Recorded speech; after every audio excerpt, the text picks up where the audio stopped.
లోకి తీసుకున్న తర్వాత కనీసం 50% మార్క్స్ రాకుండా ఉంటే అట్లాంటి విద్యార్థి ఇంజనీరింగ్ కోర్సు అసలు చదవగలడా, 4 years లో పూర్తి చేసి ఉపాధి అవకాశాలు కనుక తెచ్చుకోగలడా అనేది మనం ఆలోచించాల్సిన విషయం. ఎంసెట్ 2011 నుండి ఈ నిబంధన అమలులోకి రానుంది. దీని ప్రకారం ఫిబ్రవరి మొదటి వారంలో ఎంసెట్ నోటిఫికేషన్ విడుదల చేసేందుకు అధికారులు సన్నాహాలు చేస్తున్నారు. 2004 ఫిబ్రవరి 25న జారీ అయిన జీవో 16 ప్రకారం ప్రస్తుతం ఇంటర్లో 35% మార్కులు సాధించిన విద్యార్థులను ఎంసెట్ ర్యాంకును బట్టి కన్వీనర్ కోటాలో ప్రవేశాలు కల్పిస్తున్నారు.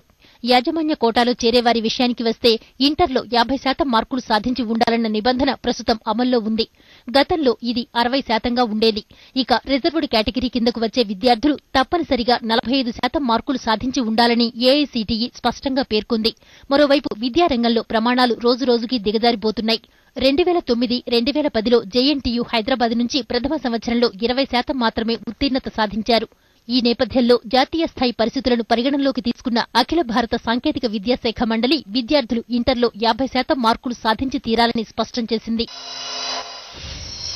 ఈ జాబ్ రిలేటెడ్ స్కిల్స్ లేని పక్షంలో ఆ విద్యార్థికి మనం లాభం చేయడం కంటే నష్టమే ఎక్కువ చేస్తున్నాము అనేది మనం ఆలోచించాల్సిన విషయం. ఏఐసీటీఈ తాజా నిబంధనతో గ్రామీణ, దళిత విద్యార్థులు ఇంజనీరింగ్ విద్యకు దూరమయ్యే అవకాశముందని విద్యావేత్తలు అంచనా వేస్తున్నారు. ప్రపంచీకరణ నేపథ్యంలో ప్రమాణాలు పెంచవలసిన అవసరం ఉందని, ఇందుకనుగుణంగా ప్రవేశ పరీక్ష విధానంలో మార్పులు తేవాలని వారు అభిప్రాయపడుతున్నారు. మీ యొక్క సంస్కరణ ఏమవుతుందో వ్యతిరేకించేవాని కాదు, మీ సంస్కరణ కొద్దిగా మెరుగుపరచండి అని అడుగుతున్నాను నేను. మీరు చేసేటప్పుడు మేము కూడా ఆ దళిత వర్గాలకు ఎత్తుందో మీరు బాధ్యత వహించండి అని అడుగుతున్నాను. నేను స్టాండర్డ్స్ తక్కువ చేయడం అనేటువంటి మనిషి అనేవాడిని కాదు. స్టాండర్డ్స్ తో సహా ఇంక్లూజివ్ డెవలప్మెంట్ చూడండి.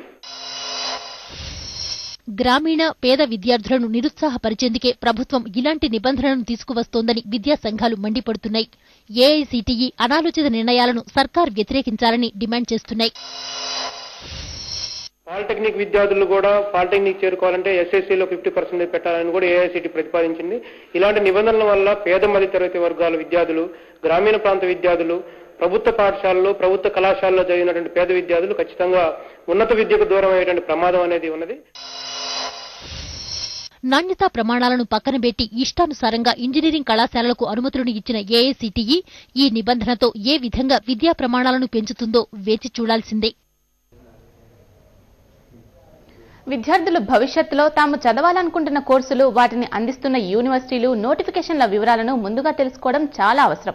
లేకపోతే చివరి నిమిషంలో ఉరుకులు పరుగులతో దరఖాస్తులను దాఖలు చేయాల్సి వస్తుంది. ఒక్కోసారి యూనివర్సిటీలు సమయం దాటిపోయిందంటూ దరఖాస్తులను వెనక్కి పంపే అవకాశం కూడా ఉంటుంది. పలు విశ్వవిద్యాలయాలు వివిధ కోర్సుల్లో ప్రవేశానికి నోటిఫికేషన్ విడుదల చేశాయి. అవేంటో చూద్దాం. యూనివర్సిటీ ఆఫ్ అలహాబాద్ ఎంబీఏ కోర్సులో ప్రవేశానికి దరఖాస్తులు కోరుతోంది. 50% మార్కులతో ఏదైనా డిగ్రీ పూర్తి చేసిన వారు ఈ కోర్సు చేసేందుకు అర్హులు. దరఖాస్తులను వెబ్సైట్ నుండి డౌన్లోడ్ చేసుకోవచ్చు. దరఖాస్తుల దాఖలుకు చివరి తేదీ 2011 జనవరి 22. ఇతర వివరాలకు www.monirba.com వెబ్సైట్ చూడవచ్చు. Asia Pacific institute of management PGDM executive marketing కోర్సుల్లో ప్రవేశానికి దరఖాస్తులు కోరుతోంది. ఏదైనా డిగ్రీ పూర్తి చేసిన వారు ఈ కోర్సు చేసేందుకు అర్హులు. దరఖాస్తులను వెబ్సైట్ నుండి డౌన్లోడ్ చేసుకోవచ్చు. దరఖాస్తుల దాఖలుకు చివరి తేదీ 2011 జనవరి 15. ఇతర వివరాలకు www.asiapacific.edu వెబ్సైట్ చూడవచ్చు. Indian Institute of Technology Madras humanities and social sciences examination 2011కు దరఖాస్తులు కోరుతోంది. ఈ పరీక్ష ద్వారా integrated MA in English studies లో ప్రవేశం కల్పిస్తారు. ఇంటర్మీడియట్ పాస్ అయిన వారు ఈ కోర్సు చేసేందుకు అర్హులు. దరఖాస్తులను ఆన్లైన్ ద్వారా పంపాల్సి ఉంటుంది. దరఖాస్తుల దాఖలుకు చివరి తేదీ 2011 జనవరి 31. ఇతర వివరాలకు http://hsee.iitm.ac.in వెబ్సైట్ చూడవచ్చు. North Eastern Regional Institute of Science and Technology base certificate diploma and degree modules in technology stream and BSc in forestry స్ట్రీమ్లో ప్రవేశానికి NERIST ఎంట్రన్స్ ఎగ్జామ్ 2011కు దరఖాస్తులు కోరుతోంది. అర్హతలు 10వ తరగతి గాని, ఇంటర్మీడియట్ గాని, ITA గాని చేసిన వారు ఈ కోర్సు చేసేందుకు అర్హులు.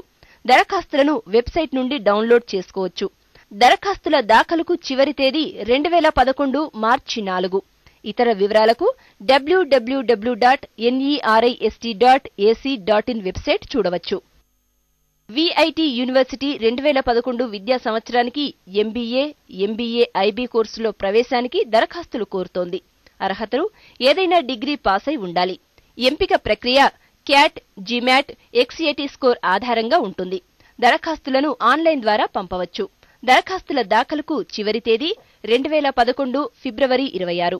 ఇతర వివరాలకు www.vit.ac.in వెబ్సైట్ చూడవచ్చు. Management development institute post graduate programme in management part time కోర్సులో ప్రవేశానికి దరఖాస్తులు కోరుతోంది. అర్హతలు డిగ్రీ పాస్ అయి ఉండి పబ్లిక్ సెక్టార్ కంపెనీలు, గవర్నమెంట్ ఆఫీసులలో మేనేజర్గా గాని, ఎగ్జిక్యూటివ్స్గా గాని పనిచేస్తూ ఉండాలి. దరఖాస్తులను వెబ్సైట్ నుండి డౌన్లోడ్ చేసుకోవచ్చు. దరఖాస్తుల దాఖలుకు చివరి తేదీ 2011 జనవరి 27. ఇతర వివరాలకు www.mdi.ac.in వెబ్సైట్ చూడవచ్చు. ప్రపంచవ్యాప్తంగా ఇంగ్లీష్కు ప్రాధాన్యం పెరుగుతోంది. ఇందులో డిగ్రీ పూర్తి చేసిన వారికి మంచి డిమాండ్ ఉంది. కాస్త కష్టమైన ఈ భాషలో పట్టు సాధిస్తే ఉపాధి అవకాశాలు కోకొల్లలు. పలు విద్యాసంస్థలు ఇంగ్లీష్ భాషలో డిగ్రీలు ఇస్తున్నాయి. అవేంటో చూద్దాం. ఇంగ్లీష్కు ప్రాధాన్యత పెరుగుతోంది. ఈ భాష స్పష్టంగా మాట్లాడడం ఉద్యోగార్హతల్లో ముఖ్యమైనదిగా మారిపోయింది. ముఖ్యంగా ఇంగ్లీష్ మాతృభాష కాని దేశాల్లో ప్రతి వ్యక్తికి ఇది చాలా అవసరమైపోయింది. నేటి కార్పొరేట్ పోటీ ప్రపంచంలో సాంకేతిక నైపుణ్యం కన్నా కూడా ఎదుటివాడికి అర్థమయ్యే విధంగా వివరించి చెప్పగల కమ్యూనికేషన్ నైపుణ్యం అదనపు అర్హతగా ఉంటోంది. ఇంగ్లీష్ బాగా మాట్లాడడం వచ్చిన వ్యక్తి తన కెరీర్ నిచ్చెనలో చాలా త్వరగా పైకి ఎగబాకగలుగుతున్నారు. అలాగే ఇంగ్లీష్ భాషా శిక్షకుడికి ఇప్పుడు లెక్కలేనన్ని అవకాశాలు ఉన్నాయి. గ్రూప్ డిస్కషన్లు, ఇంటర్వ్యూలు, ఓరల్ ప్రెజెంటేషన్లు ఇలా రకరకాల వాటి కోసం ప్రత్యేక శిక్షణలు ఇచ్చేవారు కూడా ఇప్పుడు మనకు కనిపిస్తారు. ఈ ఇంగ్లీష్ ట్రైనర్లు ఒక్కో వ్యక్తిలో ఉండే లోపాలు అంటే గ్రామర్ తప్పులు లేకుండా వాక్యాల రూపకల్పన, పదజాలంపై పట్టు లేకపోవడం, జనంతో మాట్లాడటానికి జంకడం, తనలోని నైపుణ్యాన్ని సరిగా ప్రదర్శించలేకపోవడం లాంటి లోపాలను సరిదిద్దడంపై దృష్టి పెడుతుంటారు. సంభాషణలో ఉపయోగించే భాష ఇంగ్లీష్ అయినప్పుడు అందులో మంచి పాండిత్యం ఉండడం చాలా అవసరం. ఇంగ్లీష్ నేర్చుకునేందుకు నిరంతర ప్రాక్టీస్ చాలా ముఖ్యం. ఏ వ్యక్తి అయినా సరే తరగతి గదిలో తాను నేర్చుకున్న దానిలో 10 నుంచి 15% మాత్రమే సంస్థ కోసం ఉపయోగిస్తాడని, మిగతాది అంతా కూడా కమ్యూనికేషన్ స్కిల్ పైనే ఆధారపడి ఉంటుందని పరిశోధనలు చెప్తున్నాయి. ఇంగ్లీష్కు సంబంధించిన కోర్సులు చేసిన వారికి మంచి భవిష్యత్తు ఉంది. ఈ భాషలో డిగ్రీ పూర్తి చేసి ఏదైనా సంస్థలో ట్రైనర్ ఉద్యోగాన్ని చేయవచ్చు. అలాగే అన్ని ఇంజనీరింగ్, మేనేజ్మెంట్ సంస్థల్లో లెక్చరర్గా స్థిరపడొచ్చు. దేశవ్యాప్తంగా పలు విశ్వవిద్యాలయాలు ఇంగ్లీష్ భాషలో డిగ్రీలు ఇస్తున్నాయి. అందులో English and foreign language university Hyderabad, Jawaharlal Nehru university New Delhi, Delhi university New Delhi, Jamia Millia university New Delhi, Banaras Hindu university Varanasi, Aligarh Muslim university Aligarh, Gujarat university Ahmedabad, Guru Nanak Dev university Amritsar ఉన్నాయి. ఇంగ్లీష్ భాషలో మాస్టర్స్ డిగ్రీ పూర్తి చేసి ప్రభుత్వ, ప్రైవేట్ సంస్థలు, విద్యా సంస్థల్లో ఉద్యోగం పొందవచ్చు. సొంతంగా ట్రైనింగ్ ఇన్స్టిట్యూట్ కూడా పెట్టుకోవచ్చు. మొదట్లో ట్రైనర్ ఆదాయం 10,000 నుంచి 20,000 రూపాయల దాకా ఉన్నప్పటికీ ఆ తర్వాత పెరుగుతూ ఉంటుంది. ఇంటర్నెట్ వినియోగం రోజురోజుకు పెరుగుతోంది. లైబ్రరీలు, పుస్తకాలతో సహా పలు అంశాలకు నెట్ ప్రత్యామ్నాయంగా ఉంటుంది. అయితే ఇలా అన్ని విషయాలకు వెబ్ పై ఆధారపడడం సరైందేనా అన్న అనుమానం అందరికీ కలుగుతూ ఉంటుంది. ఈ ప్రశ్నకు ఒక వెబ్సైట్ సమాధానమిస్తుంది. అదేంటో చూద్దాం. నేడు ఇంటర్నెట్ నిత్యావసరాల్లో ఒకటిగా మారిపోయింది. ముఖ్యంగా విద్యార్థులకు నెట్ లేనిదే ఏ పని జరగని పరిస్థితి ఏర్పడింది. అయితే నెట్లో చదివిన విషయాలన్నింటినీ నమ్మేందుకు వీల్లేదు. అలాగే ఎవరో ఒకరు ఏదో ఒక విషయాన్ని తమ హోం పేజ్లో పెట్టినంత మాత్రాన అది విజ్ఞాన సర్వస్వం కాదు. ఈ విషయం తెలియక విద్యార్థులు చాలా నష్టపోతున్నారు. ఇంటర్నెట్లో మనకు కావలసిన అంశాన్ని శోధించడం, ఆ విషయాన్ని మదింపు చేయడం, దానిని సరైన తీరులో ఉపయోగించుకోవడం విద్యార్థులతో పాటు వారి తల్లిదండ్రులకు సవాల్గా మారింది. దీంతో విశ్వసనీయ వెబ్సైట్లను వెతుక్కోవడం తప్పనిసరైంది. www.refdesk.com వెబ్సైట్ ఇందుకు సాక్ష్యంగా నిలుస్తోంది. ఈ వెబ్సైట్ను ప్రతి విద్యార్థి బుక్ మార్కుగా ఉపయోగించుకోవచ్చు. హోంవర్క్ నుంచి ప్రాజెక్ట్ వర్క్ వరకు ఎవరైనా దీనిపై నిస్సంకోచంగా ఆధారపడవచ్చు. పలు వనరుల వెబ్సైట్లను ఇది తేలిగ్గా అందిస్తుండటంతో దీనిని సంపూర్ణ రిఫరెన్స్ డెస్క్ అని అభివర్ణించవచ్చు. ఈ సైట్ 1995లో వెబ్ ప్రపంచంలోని అత్యుత్తమ నిఘంటువులు, విజ్ఞాన సర్వస్వాలు, క్యాలిక్యులేటర్లు, వార్తల ప్రధాన శీర్షికలు, సెర్చ్ ఇంజన్లను వీక్షకులకు అందుబాటులోకి తెచ్చింది. విద్యార్థులు హోంవర్క్ చేసుకునేందుకు అవసరమైన ఫీచర్ సైతం ఇందులో ఉంది. అన్ని తరగతుల విద్యార్థులు ఈ సైట్లో తమ సబ్జెక్టులలోని అనుమానాలు నివృత్తి చేసుకోవచ్చు. ఈ వెబ్సైట్లోని ప్రతి లింకును నిర్వాహకులు 6 నెలలకు ఒకసారి పరీక్షిస్తారు. ఈ పోర్టల్లోని అన్ని ఫీచర్లను ఉచితంగా వాడుకోవచ్చు. ఈ వెబ్సైట్ను బాగా వీక్షించాలని భావిస్తే మాత్రం internet explorer, Netscape, Firefox, Opera తదితర బ్రౌజర్లను వినియోగించడం మంచిది. ఇందులో 3 రకాల అచీవ్స్ పేజీలు అందుబాటులో ఉంటాయి. అవి site of the day selection, thought of the day selection, current events topics. ప్రతిరోజు 8 లక్షల మంది ఈ సైట్ను సందర్శిస్తారు. ఇందులో 1,00,000 మంది వీక్షకులు క్రమం తప్పని వారే కావడం విశేషం. ఈ వెబ్సైట్కు మీ సొంత సైట్లను అనుసంధానించే వీలు కూడా ఉంది. ఈ వెబ్సైట్లో జవాబు లభించని ప్రశ్నలను రిఫరెన్స్ డెస్క్ వెబ్ మాస్టర్కు పంపించవచ్చు. ఇవే ఇవాల్టి విద్యా వార్తలు. నమస్కారం.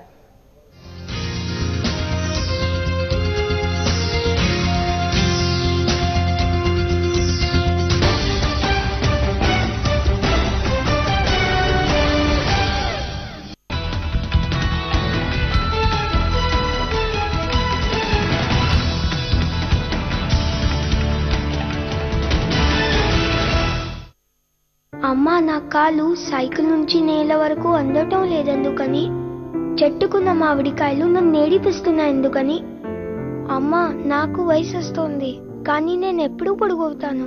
పిల్లలు సరిగా తినకపోతే ఎలా పొడుగవుతారు? వాళ్ళకి కాంప్లాన్ కూడా ఇవ్వండి. ఎందుకంటే కాంప్లాన్ లో ఉన్నాయి 23 అతి ముఖ్య పోషక పదార్థాలు, 100% మిల్క్ ప్రోటీన్ తో సహా. అవి మీ పిల్లలు వేగంగా పెరగడానికి తోడ్పడతాయి. కాంప్లాన్ తాగండి, తేడా చూడండి. ఎంత దూరం అని పరిగెడుతుంది.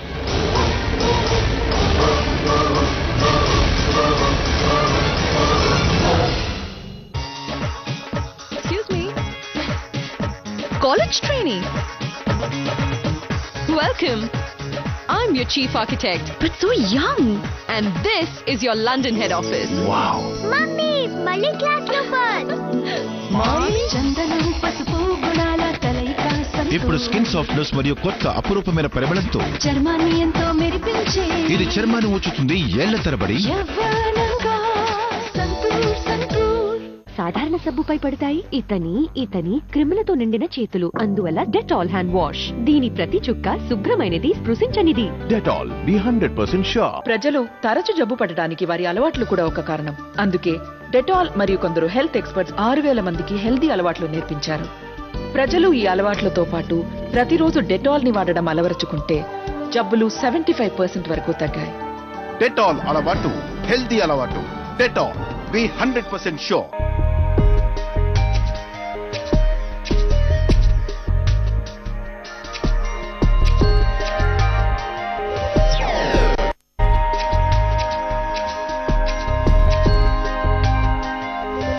వ్యక్తిత్వ వికాస వేదిక కపిల్ చిట్స్ వారి జై హో success Mantra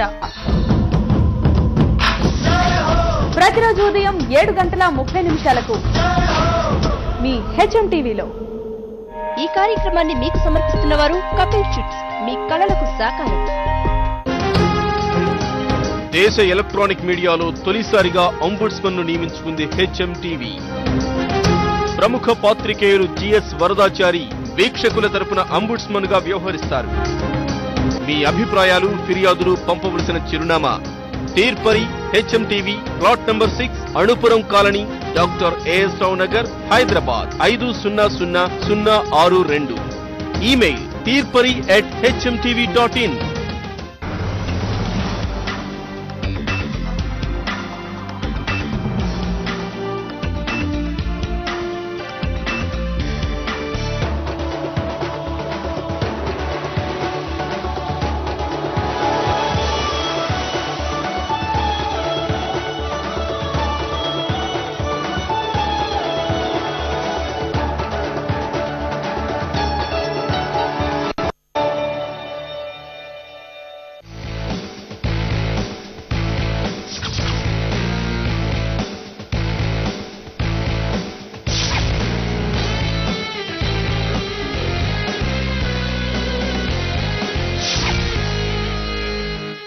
hi friends, welcome to job point. రైల్వేలో జాబ్, అది 10th క్వాలిఫికేషన్ తో అంటే మీకు ఆశ్చర్యంగా ఉంది కదూ. కానీ ఈ అరుదైన అవకాశం మన దక్షిణ మధ్య రైల్వే నుంచి వచ్చింది. గ్రూప్ డి కేటగిరీ పోస్టుల భర్తీకి నోటిఫికేషన్ వెలువడింది. మరి ఆ వివరాలేంటో ఇప్పుడు చూద్దాం. దక్షిణ మధ్య రైల్వేలో 8,800 పోస్టులకు నోటిఫికేషన్ వెలువడింది. 10వ తరగతి విద్యార్హతతో పోటీ పడేటువంటి ఈ పోస్టుల కోసం రాష్ట్ర వ్యాప్తంగా సుమారు 15 లక్షల మంది అభ్యర్థులు సన్నద్ధమవుతున్నారని సమాచారం.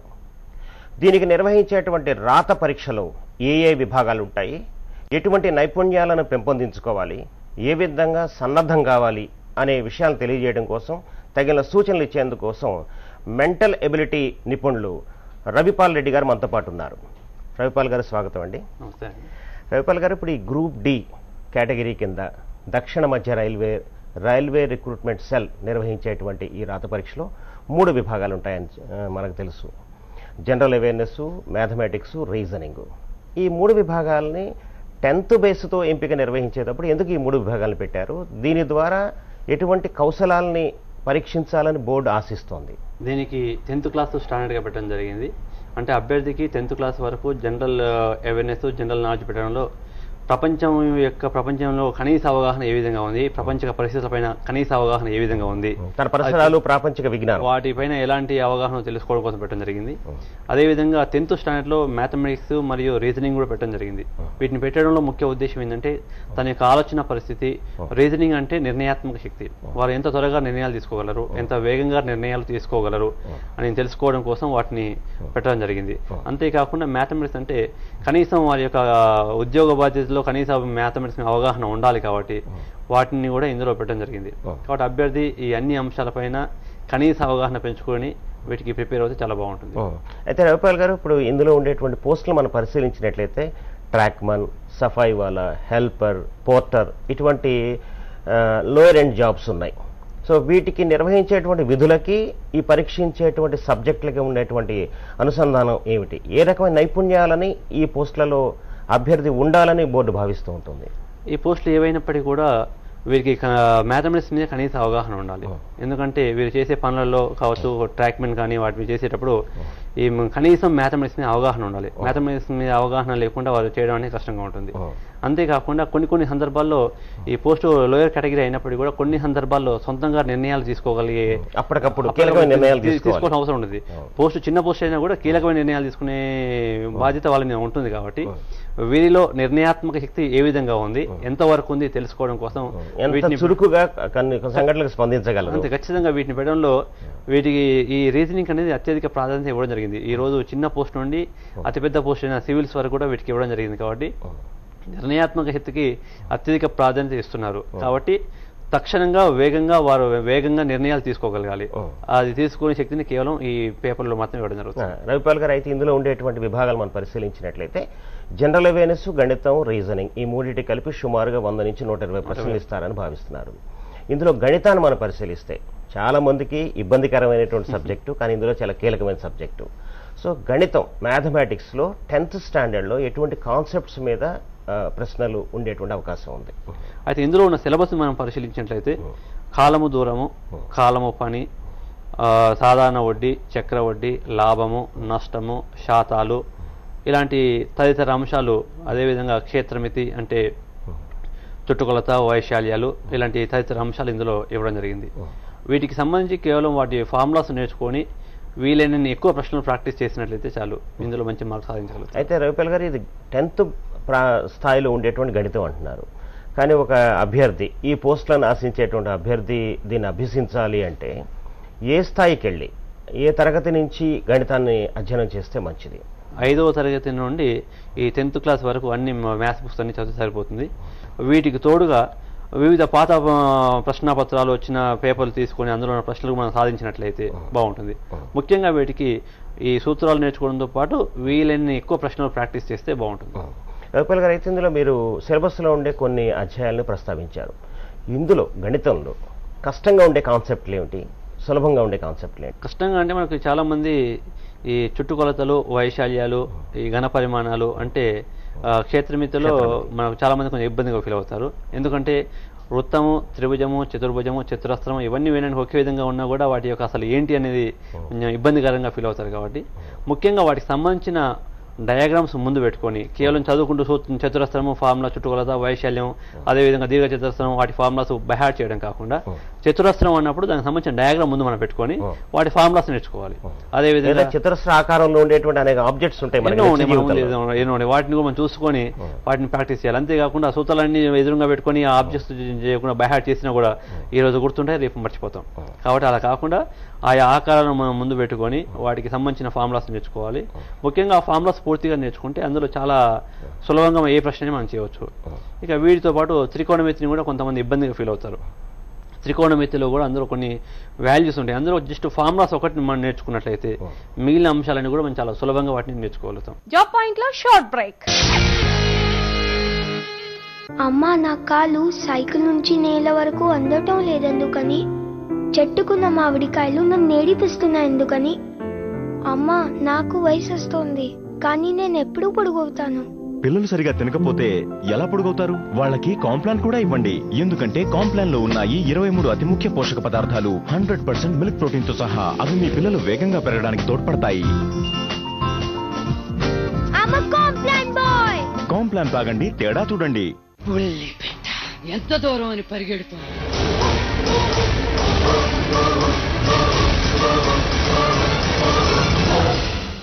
ఇదో అత్యంత గగుర్పాటు క్షణం. బౌలర్ ని ఆగమని సైగ చేయడం జరిగింది. వరల్డ్ కప్ హీరోకి ఆట చూడటంలో ఇబ్బందిగా ఉన్నట్టుంది. లెగ్ అంపైర్ ని జరగమని సైగ ఇప్పుడు సరిగా కనిపిస్తుంది. సచిన్ 199 దగ్గర ఇక అత్యంత అద్భుతమైన షాట్ తో మోగింది వరల్డ్ కప్ హీరో ఫోన్. అరే, నేను మ్యాచ్ చూస్తున్నాను, తర్వాత ఫోన్ చేయి. కాల్ పూర్తయింది, ఇంకా పూర్తయింది. Sachin double century. Man of the match award తీసుకునేందుకు ముందుకెళ్తున్నారు సచిన్, కానీ ఆగారు. ఓ, వీరి కోసమా? మీరు కూడా కావచ్చు క్యాస్ట్రాల్ వరల్డ్ కప్ హీరో. వీరిలా క్యాస్ట్రాల్ కొనండి, ఇక దర్జాగా వరల్డ్ కప్ చూడండి స్టేడియంలో. ఇంకా ఎన్నో ప్రైజులు గెలుచుకోండి నా ఆటోగ్రాఫ్ తో పాటు. ఇప్పుడు స్కిన్ సాఫ్ట్నెస్ మరియు కొత్త అపురూపమైన పరిమళంతో ఇది చర్మాన్ని ఉంచుతుంది ఏళ్ల తరబడి.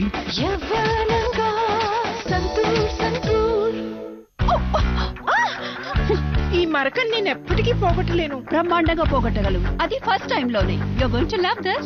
ఇదిగో కొత్త వానిష్ ఎక్స్పర్ట్ స్టెయిన్ రిమూవర్. ఒక్క స్కూప్ చాలు. దీంట్లో ఉంది 10 రెట్లు ఎక్కువ ఆక్సిజన్. అది జిడ్డు మరకల్ని పోగొడుతుంది ఫస్ట్ టైం లోనే. అమేజింగ్ కదా. ప్రతి ఉతుకులో డిటర్జెంట్ తో పాటు వాడు. ఒకే ఒక scoop Vanish. New Vanish. Trust pink. Forget stains. ఏదో మిస్సింగ్ యార్. వీట్ హెయిర్ రిమూవల్ క్రీమ్ ఇప్పుడు డబుల్ మాయిశ్చరైజర్ తో. ఇది నాకు ఇస్తుంది స్మూత్ మరియు గ్లోయింగ్ స్కిన్, అది కూడా కేవలం 3 నిమిషాల్లో. ఇంకో షాట్ తీద్దాం. వీట్ ఒక అందమైన అనుభూతి. Welcome back to job point. Maths అంటే 10th స్టాండర్డ్ వరకు ఉన్న మ్యాథ్స్ పట్ల చాలా మంది భయం ఉంటుంది. 10th ఏదో విధంగా గట్టెక్కుతారు, మిగతా సబ్జెక్టులో బాగా మార్కులు వచ్చినా మ్యాథ్స్లో చాలా స్వల్ప మార్కులతో బయటపడతారు. ఇప్పుడు వాళ్ళు డిగ్రీలు చేసినా పీజీలు చేసినా మ్యాథ్స్ అంటే భయమే ఉంటుంది. అటువంటి అభ్యర్థులు ఈ విభాగాన్ని ఏ విధంగా ఎదుర్కోవాలి, ఏ విధంగా సరళతరం చేసుకోవాలి, ప్రిపరేషన్ ఎటువంటి మెలకువలు అవలంబించాలి? మనకు మ్యాథమెటిక్స్ అనేసరికి ఒక దురదృష్టం ఏంటి అంటే మన తెలుగు అకాడమీ పుస్తకంలో కానీ కొన్ని పద్ధతులు అనేది మూత పద్ధతిలో మన తాతల నుండి ఇప్పటి వరకు కూడా మూత పద్ధతిలో వస్తున్నాయి. నిజానికి మ్యాథమెటిక్స్ అనేది చాలా సులభమైన సబ్జెక్టు.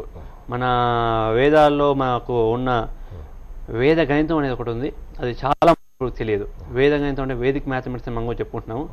ఈ వేద గణితం పద్ధతి ప్రకారం మనం నేర్చుకున్నట్లయితే ఎలాంటి క్యాలిక్యులేషన్స్ అయినా కూడా చాలా సులభంగా నేర్చుకోగలుగుతారు. మనం ప్రాక్టికల్గా ఎంతోమంది విద్యార్థులకు శిక్షణ ఇచ్చి చూపించాం. ఆ మ్యాథ్స్ అంటే భయం ఉన్న విద్యార్థులు కూడా ఈ వేద గణితం ద్వారా చాలా సులభంగా నేర్చుకోగలిగారు. అంటే ఇప్పుడు ఈ గణితాన్ని కూడా కొంత వేద గణితం ద్వారా ప్రవేశం పొందొచ్చు అంటారు. వేద గణితం చాలా చక్కని. వేద గణితంలో ఉన్న పెద్ద పెద్ద గుణకారాలు ఉన్నాయి. గుణకారాలు చేయాలంటే ఈ రోజు డిగ్రీ విద్యార్థులు కూడా ఆర్ట్స్ వాళ్ళు చాలా భయపడుతుంటారు. అఫ్ కోర్స్ ఇతర అంశాలు వాళ్ళు ఎంత పర్ఫెక్ట్ అయినా కూడా ఈ గుణకారం చాలా ఇబ్బంది ఫీల్ అవుతారు. కొన్ని పెద్ద పెద్ద గుణకారాలను కూడా ఈ చిట్కాలు విన్న తర్వాత మ్యాథ్స్ అంటే భయం ఉన్న విద్యార్థులు క్యాలిక్యులేటర్ లేకుండా, పెన్ను లేకుండా, పేపర్ లేకుండా క్యాలిక్యులేటర్ కన్నా వేగంగా ఇలాంటి చిట్కాలు. కాకపోతే ఇలాంటి చిట్కాలు అనేది చాలా మందికి అందుబాటులో లేకపోవడం, తెలుగు ఎక్కడ పుస్తకాలు కూడా లేకపోవడం అనేది కొంచెం దురదృష్టకరం. సో వీటిని వీలైనంత వరకు తమ దగ్గరలో అందుబాటులో ఉన్న నిపుణుల దగ్గర శిక్షణ పొంది వీటిని ప్రాక్టీస్ చేస్తే చాలా చక్కని ఫలితాలు ఆశిస్తారు. అయితే రవిపాల్ గారు, ఇప్పుడు చాలా మంది అభ్యర్థులు దాదాపుగా ఈ పోస్టులకి 15 లక్షల దరఖాస్తులు వస్తాయని దక్షిణ మధ్య రైల్వే అంచనా వేస్తోంది.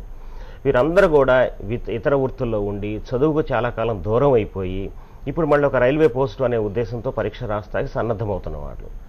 వీళ్ళకి ఇప్పుడు గణితం చేయటం అంటేనే చాలా కష్టసాధ్యమైనటువంటి ప్రక్రియ. సో అటువంటి వాళ్ళు సీరియస్ అభ్యర్థులు ఎలా దీన్ని సులభతరంగా చాలా ఆనందంగా ఆహ్లాదకరంగా ఈ ప్రాక్టీస్ చేయొచ్చు? సో ముందుగా మనసులో గణితం అంటే భయం అనే భావన పోగొట్టండి. గణితం అంటే ఒక దయ్యం అనే భావన పోగొట్టండి. ముందు ఈ లోయర్ క్లాస్ నుండి 4th క్లాస్ 5th క్లాస్ నుండి మ్యాథమెటిక్స్ లో ఉన్న ప్రాథమిక అంశాన్ని పూర్తిగా సులభంగా ఉంటాయి. అక్కడ చాలా సులభంగా ఉంటాయి. ముందే మనం 10th క్లాస్లో వెళ్ళి డైరెక్ట్ క్వశ్చన్ మనం చేసినట్లయితే చాలా కష్టతరంగా ఉంటుంది. కాబట్టి మీరు ముందుగా 4వ తరగతి నుండి 10వ తరగతి వరకు ఉన్న గణిత పుస్తకాలని సేకరించండి. సేకరించిన తర్వాత ప్రాథమిక అంశాలు ముందు చదవండి. ప్రాథమిక అంశాలు ప్రాక్టీస్ చేయండి. అందులో ఉన్న అంశాల అవగాహన నేర్చుకోండి. సహజ సంఖ్యలు అంటే ఏంటి, పూర్ణాంకాలు అంటే ఏంటి, పూర్ణ సంఖ్యలు అంటే ఏంటి, అతి ముఖ్యమైన అంశం ప్రధాన సంఖ్యలు అంటే ఏంటి, ఇలాంటి అంశాలన్నీ కూడా మనకు ప్రాథమిక స్థాయిలో చదువుతుంటే చాలా సులభంగా అనిపిస్తుంది. ఎందుకంటే ఇప్పుడు ఆల్రెడీ మన డిగ్రీ కూడా ఇంటర్ డిగ్రీ పూర్తయింది కాబట్టి మన స్థాయికి అవి చాలా సులభంగా అనిపిస్తుంది. అవగాహన పెరిగి ఉంటుంది కాబట్టి ఇప్పుడు నేర్చుకుంటే చాలా సులభంగా ఉంటుంది. ఇప్పుడు వాటిని ఆ విధంగా ప్రాథమిక దశలో వెళ్తూ అందులో ఉన్న అన్ని క్వశ్చన్లు చేయండి. ఒక అభ్యాసంలో ఒక 10 క్వశ్చన్లు ఉన్నాయి అనుకోండి, మొదటి 2-3 క్వశ్చన్లు చేసేసరికి అవి మనకు వచ్చు కదని వదిలేస్తాం. అలా కాకుండా అందులో ఉన్న అన్ని ప్రశ్నలు చేయడం వలన ప్రాక్టీస్ అనేది మనం ఎక్కువగా చేసిన వాళ్ళం అవుతాం. కాబట్టి మీకు నమ్మకం వస్తుంది. ఆ నమ్మకాన్ని అదే విధంగా ఉంచుకుంటూ అన్ని ప్రశ్నలు ప్రతి అధ్యాయంలో ఉన్న టైం మనకు ఆల్రెడీ ఇంకా చాలా 5 నెలలు 6 నెలల సమయం ఉంది కాబట్టి చాలా సమయం ఉంది కాబట్టి అన్ని ప్రశ్నలు చేస్తూ రావాలి. ఇదే సమయంలో ఈరోజు పలు దినపత్రికల్లో కూడా మనకు ఇలాంటి ఆర్టికల్స్ వస్తున్నాయి కాబట్టి వాటిని చేయాలి. ఎన్నో ఎగ్జామ్స్ కూడా జరిగాయి. దాదాపు ఈ గ్రూప్ డి ఎగ్జామ్ మన కానిస్టేబుల్ ఎగ్జామ్ సిలబస్ కూడా దాదాపు సేమ్ ఉంటుంది కాబట్టి కానిస్టేబుల్ సంబంధించిన పాత పేపర్లు కానీ గ్రూప్ డి పేపర్లు కానీ పాత పేపర్లు కానీ తీసుకొని వీలైనన్ని ఎక్కువ ప్రశ్నలు ప్రాక్టీస్ చేస్తే టైం చాలా కూడా చేయవచ్చు. చేస్తే విజయం అనేది మన చెంతలో ఉంటుంది. అయితే చివరగా చెప్పండి రవిపాల్ గారు, ఇప్పుడు మీరు ప్రస్తావించినట్టుగానే దీనికి రాత పరీక్ష తేదీని ఇంకా దక్షిణ మధ్య రైల్వే పేర్కొనలేదు. సుమారుగా 5-6 నెలల సమయం అయితే మినిమం ఉంది. 15 లక్షల అప్లికేషన్స్ని ప్రాసెస్ చేసి హాల్ టికెట్లు పంపాలి. సో కాబట్టి 5-6 నెలల సమయంలో ఈ మొత్తం గణితం, జనరల్ నాలెడ్జ్, రీజనింగ్లో గణిత విభాగాన్ని ఇక్కడి నుంచి పట్టు తెచ్చుకొని మంచి మార్కులను సాధించాలంటే ఏ విధంగా ప్లాన్ చేసుకోవాలి, ఏ విధంగా షెడ్యూల్ చేసుకుని గణితం మీద మంచి సాధికారికత సాధించగలరు? ఒక్కడి గుర్తుంచుకోవాలి, ప్రతి అభ్యర్థి కూడా ఇది బట్టి పడితే వచ్చేది కాదు, బైహార్ట్ చేస్తే వచ్చేది కాదు. ఈరోజు బట్టి పట్టినా కూడా ఈరోజు మీరు 2+3 = 5 అని బట్టి పట్టారు అనుకోండి, రేపు ఎగ్జామ్ 1+4 వస్తే. కాబట్టి 2+3 = 5 ఎలా వచ్చింది అలా మనం నిశ్చితంగా పరిశీలిస్తూ ఎలా వచ్చింది, ఏ విధంగా వచ్చిందని ఆ సూత్రాన్ని కూడా మనం పరిశీలిస్తూ ప్రతిరోజు రెగ్యులర్గా కనీసం ఒక 2 గంటలైనా కూడా దీనికి కేటాయించాలి. మీకు వీలైన సమయంలో ప్రతిరోజు 2 గంటలు కేటాయిస్తూ ప్రాథమిక అంశాలు నేర్చుకుంటూ సూత్రాలని మననం చేసుకుంటూ ప్రతి సూత్రానికి సంబంధించి వీలైన ప్రశ్నలు ప్రాక్టీస్ చేయాలి. వీటితో పాటు వారానికి కనీసం ఒక రోజైనా కనీసం ఒక 2-3 పేపర్లు ఒక రోజు ఆదివారం మొత్తం పాత పేపర్లు చేయడం కోసం పెట్టినట్లయితే టైం పెట్టుకొని చేసి రోజు ప్రాక్టీస్ చేయాలి, ఆదివారం నాడు ఎవాల్యుయేట్ చేసుకోవాలి. మెయిన్ కేవలం చదవడమే కాకుండా ప్రాక్టీస్ చేయడమే కాకుండా మనం ఎంతవరకు నేర్చుకున్నామని తెలుసుకోవడానికి పరీక్షలు అనేవి మనకు మనమే పెట్టుకోవాలి. పరీక్షలు ఎవరు వచ్చి పెట్టడం కాకుండా పెట్టి అందులో ఎక్కడ పోతున్నో చూసుకోవాలి. ఆ విధంగా చేయడం వలన దీనిపైన మంచి పట్టు సాధించి మంచి మార్కులు సాధించగలుగుతాం. థ్యాంక్ యూ వెరీ మచ్ అండి. థ్యాంక్ యూ అండి. చూసారుగా 10th క్వాలిఫికేషన్ తో రైల్వేలో జాబ్ పొందే అవకాశం. దాదాపు 5 ఏళ్ల తర్వాత వచ్చిన ఈ అవకాశాన్ని సద్వినియోగం చేసుకోవాలంటే నేడే స్పందించండి. పూర్తి వివరాలకు రైల్వే వెబ్సైట్ కు లాగిన్ అవ్వండి. All the best.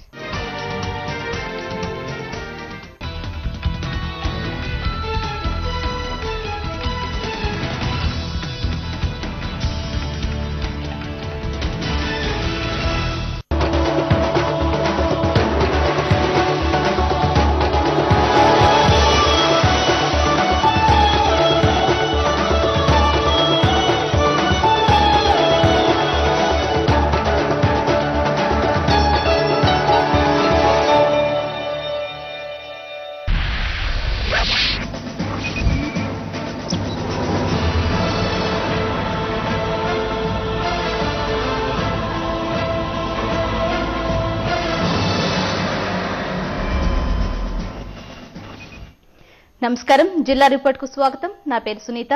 ఇవాటి జిల్లా రిపోర్ట్ లో వరంగల్, కరీంనగర్, ఖమ్మం, గుంటూరు జిల్లాల నుంచి హెచ్ఎం టీవీ ప్రతినిధులు అందించే ప్రత్యేక కథనాలను చూద్దాం.